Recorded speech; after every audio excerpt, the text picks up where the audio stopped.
Getting a developer job feels impossible, getting rejections one after another, or probably not even applying because you don't feel ready. Well, let me tell you something. I've been there, but you know what? Companies are not looking for great coders or experienced developers when hiring for junior or entry-level positions. Then what are they looking for?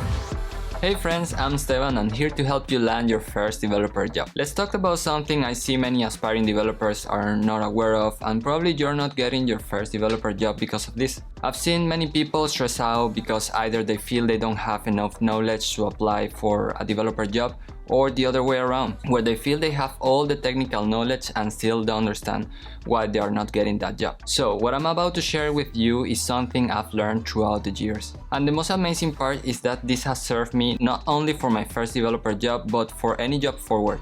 Okay, first things first. Research is key. When I first started looking for developer jobs, I was not sure what to look for. I knew I wanted an entry-level job, so I was just searching for junior positions. But actually, there was more to it. With many searches and many applications ghosted, I found something that finally clicked, and that was graduate positions. I even found this page, graduateland.com, where most of the positions are entry-level, for people just graduating from uni, coming out of bootcamps, or self-taught developers as well. Have a look as it might help you in any way. These graduate positions even tend to be graduate programmers. If you didn't know that these ones exist, don't miss out on these opportunities. Here, you're given with a chance to work for a company having just a basic understanding of a programming language. And not only that, these companies basically pay you for you to learn on the job. Now, why research is also important? Well, because you can find opportunities just by going to any website of a company. Just as an example, I googled graduate on Netflix and found this graduate program. When visiting the website of a company, check the jobs area and find all the opportunities these have to offer. So, what I'm saying here is that I wouldn't rely only on job platforms to search for jobs. Next up, make your CV work for you. Your CV will speak for you when it gets to your potential employer hands. You want it to be super structured in an effective way, where the reader can spot any keyword with just a glimpse. If you think about it, your employers will have hundreds, if not thousands of CVs to review. When I started looking for my first job, I would organize my CV in this order. First, a summary of yourself.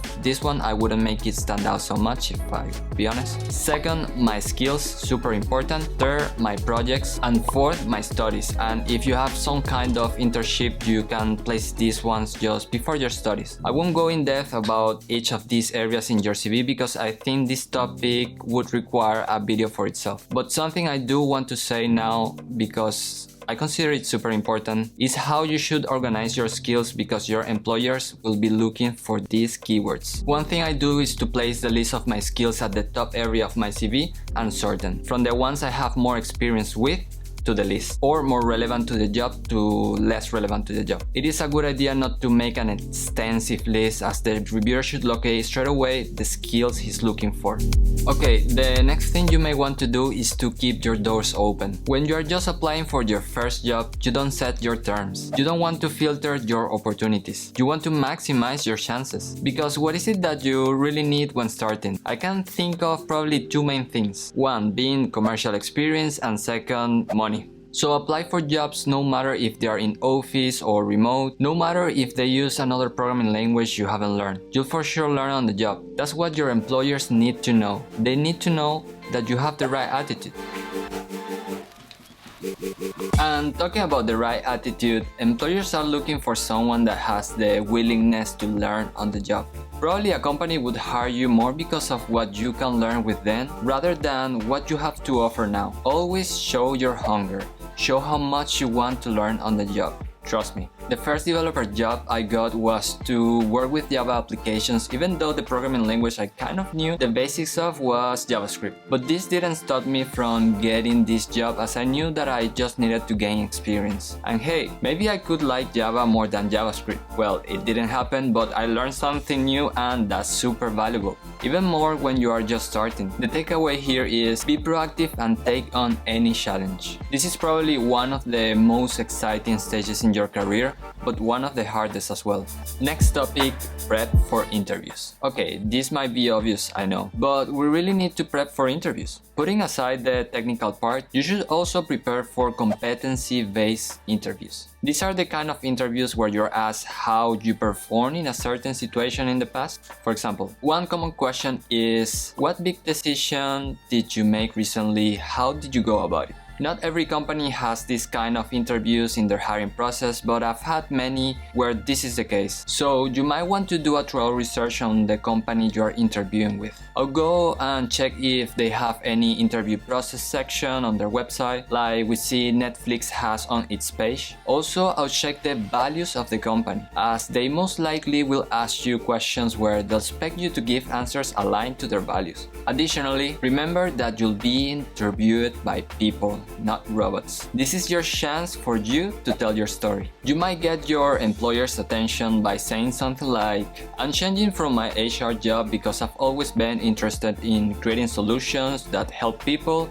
I'm good at listening to people, but I want to take a step beyond and help millions of people through code. Anyway, all I'm saying is that you have your own story, your own background, and that you could be interesting, even inspiring for others. Lastly, learn from your failed interviews. I've seen many people complaining because companies reject them. I know the feeling, I've been there. But what I've learned is that something happens for a reason. Be resilient. Take this rejection as an opportunity. I know how cheesy that can sound. I don't want to fall into toxic positivity here. In most interviews, you'll get asked questions you may haven't read or heard about. Take note of these questions and go through them. In some good cases, you may even be lucky and have an interviewer that educates you on the matter. Don't get centered in your ego of I know it all and learn something from it. I've applied this in all of my failed interviews and I've learned a lot. For those of you that don't know when it is the right time to apply, just don't overthink it. If you know the basics of programming language and you have prepped for the interviews, just apply. I'm sure you will learn a lot from the interview even if you fail it. And hey, with these experiences, you also get the chance to practice and improve your interview skills. I hope you have really enjoyed and learned something from this video. If you want me to do a video like this but talking more about the technical side of the interviews, leave me a comment down there, and as usual, please support this channel by liking and subscribing. See you in the next one. Ciao ciao.